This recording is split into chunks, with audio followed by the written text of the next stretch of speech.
রাত পোহালে রাম নবমী, রাত পোহালে একাধিক শোভাযাত্রা বিভিন্ন জায়গা বিভিন্ন প্রান্তর সেজে উঠেছে এবং গোটা দেশের সঙ্গে সমান তালে পশ্চিমবঙ্গে উদযাপিত হতে চলেছে রাম নবমী। কিন্তু ভাবলে অবাক লাগে যে এ রাজ্যে রাম নবমী করতে গেলেও কোর্টে দৌড়তে হয়, সরস্বতী পুজো করতে গেলেও কোর্টে দৌড়তে হয়, দুর্গাপুজো করতে গেলেও কোর্টে দৌড়তে হয়। কারণ এ রাজ্যের কোথাও তোষণের বড় প্রয়োজনীয়তা আছে।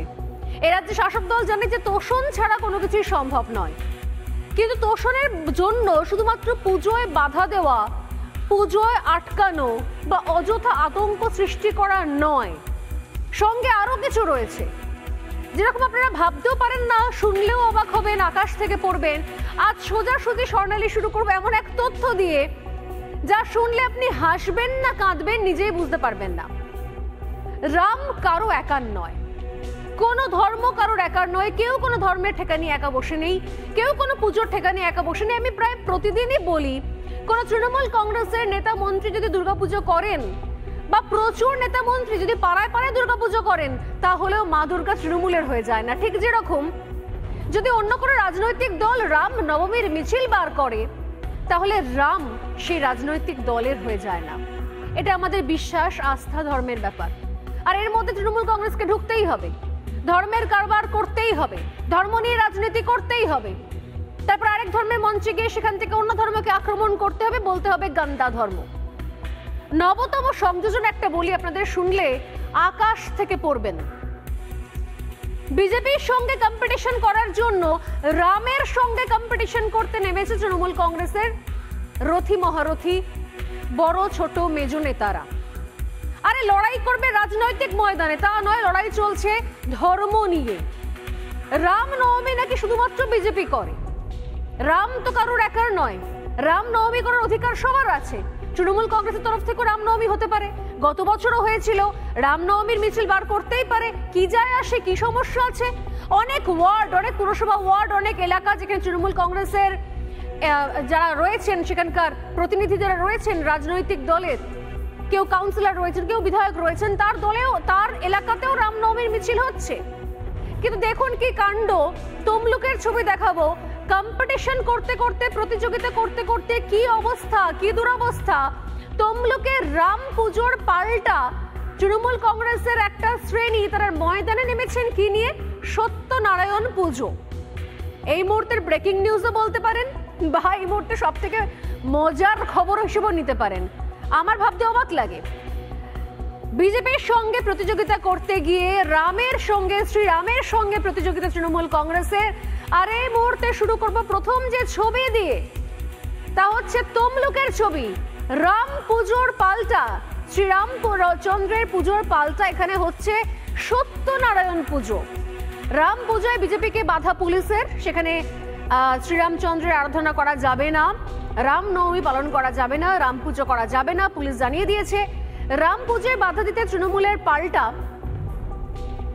এবং এই সেই রাম পুজোয় বাধা দিতে তৃণমূলের পাল্টা সত্যনারায়ণ পুজো হচ্ছে তমলুকে, কিন্তু সেই পুজোকে পুলিশ বাধা দিচ্ছে না।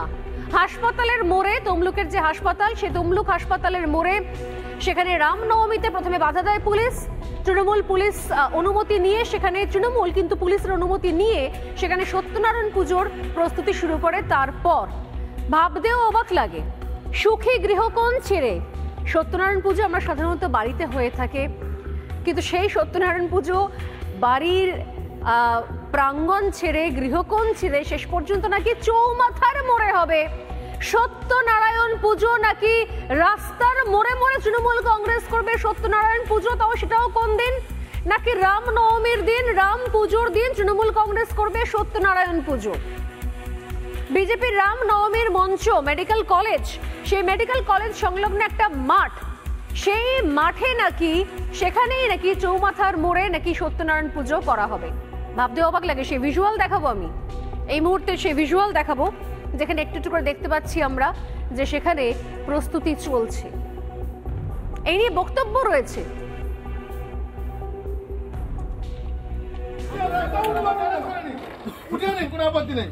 রামের নামে উঠে নেই, কোনো সমস্যা নেই। মানে বিজেপি পূজা হচ্ছে বলে আরে বাবা আমি সেটা বলছি যে 500 না স্যার বলতে 5000 বছর ভুল হচ্ছে না আজকে সপ্তাহ নতুন এখানে শুরু হয়েছে এটাই তাহলে আপনি ওর তো যদি হাসপাতাল জায়গা শুরু হয়ে থাকে তাহলে ওইখানটা কেন আপনারা বন্ধ করলেন না কোন ঘন্টা যে হাসপাতালের জায়গা হচ্ছে তখন কেন আমরা বাধা দেননি আমি করলে আমরাও বন্ধ করতাম না আমরা অন্য করে ওখানে এখানে পারমিশনের জন্য অফিস হয়েছে তো ওখানে পারমিশন রেখে দিই এখানে পুজোটা বন্ধ করে পারমিশন দেখে দিই আরো চাইবো ইফতার পার্টি হয়েছিল ওই কনসেন্টে সেটা আমরা চাইবো হাইকোর্টে দেখিয়ে দিই এক মাস ধরে ইফতার পার্টি হয়েছে তারা কনসেন্ট আমাদের দিন ওটা আমরা দেখাতে বলে এটা অ্যালার্ট করতে আমাদের আরো কপি দিন এক মাস ধরে ইফতার পার্টি হলো ওটা দিন আমরা হাইকোর্টে যাব প্রিন্সিপাল ম্যাডামের সাথে একটু কথা বলে নিন ডিএম সাহেবের সাথে একটু কথা বলুন কথা বললে সমস্যাটা আগে তাকে সেটা বন্ধ করুন তাদের খুলাক তারপরে আমাদের তো আগে তাদের খুলাক চলে যান কোনো সমস্যা নেই আমাদের যে পারমিশন নিয়ে আপনারা করেন আমাদের কোনো সমস্যা পারমিশন তো নেই এটা তো বরাবর হয় স্যার এই পুলিশ ভারী অদ্ভুত। এই পুলিশ কেমন পুলিশ? শুধুমাত্র বিরোধী দেখলেই খড়গহস্ত। এই পুলিশ কেমন পুলিশ? তৃণমূল কংগ্রেসে যা কিছু হয়ে যাক, সেখানে সংখ্যালঘুদের যে কোনো অনুষ্ঠান হয়ে যাক, যেখানে খুশি মিছিল, যেখানে খুশি প্রোটেস্ট, তখন এই পুলিশ একদম নিস্তেজ হয়ে যায় আসতো। এই পুলিশ কেমন পুলিশ? বাংলায় রামের সমর্থন কমার জন্য, রামের সমর্থন যাতে না থাকে তার জন্য যা খুশি তাই করার একটা মরিয়া প্রয়াস চালাচ্ছে তৃণমূল কংগ্রেস। আর তার জন্য ব্যবস্থা নেওয়া হচ্ছে পুলিশকে দিয়ে। কিন্তু হচ্ছে কেন? বাংলায় কাদের সমর্থক বাড়ানোর জন্য পুলিশ এটা করছে? বাবরের সমর্থক বাড়ুক আর রামের সমর্থক কমুক, এইটা কি চাইছে শাসক দল তৃণমূল কংগ্রেস? সুকান্ত মজুমদার খুব স্পেসিফিক অভিযোগ করছেন অভিযোগ করছেন যে আসলে পুলিশকে দিয়ে তৃণমূল কংগ্রেস যেটা চাইছে তা হলো এই বাংলা যেন হয় বাবরের সমর্থকে ভর্তি, শ্রীরামের নয়। কি অভিযোগ করছেন সুকান্ত, শোনাবো। না দেখুন, রামের সাপোর্টারের থেকে যদি বাবরের সাপোর্টার বেশি হয়ে যায় তখন এরকমই হয়। পশ্চিমবঙ্গে রামের সাপোর্টার কম হচ্ছে, বাবরের সাপোর্টার বেশি হয়ে যাচ্ছে। লড়াই করতে হবে আরেকবার। পাশাপাশি দিলীপ ঘোষ কিছুক্ষণ আগেই তিনি মিছিল করেছেন বেলদায়। বিশাল লম্বা শোভাযাত্রা ছিল দিলীপ ঘোষের। সেই মিছিল করলেন তিনি রামনবমী উপলক্ষে, এবং গোটা রাজ্য জুড়ে বিভিন্ন প্রান্তে রামনবমী শুরু হওয়ার আগে যে ধরনের ঘটনা ঘটছে, কোথাও পুলিশি বাধা রয়েছে, কোথাও মিছিলে নিষেধাজ্ঞা রয়েছে। গতকাল থেকে আমরা জানি লকগেট বন্ধ হয়ে গেছে। এক এক জায়গাতে রামনবমীর মিছিলের অনুমতি আর দেওয়া হচ্ছে না। কোথায় মিউজিক বাজবে, কোথায় বাজবে না, কোথায় ডিজে বাজবে, কোথায় ঢাক বাজবে, সবকিছু নিয়ন্ত্রণ করছে পুলিশ। এবং কতজন কোথায় হাঁটবে তাও নাকি নিয়ন্ত্রণ করে দেওয়া হচ্ছে।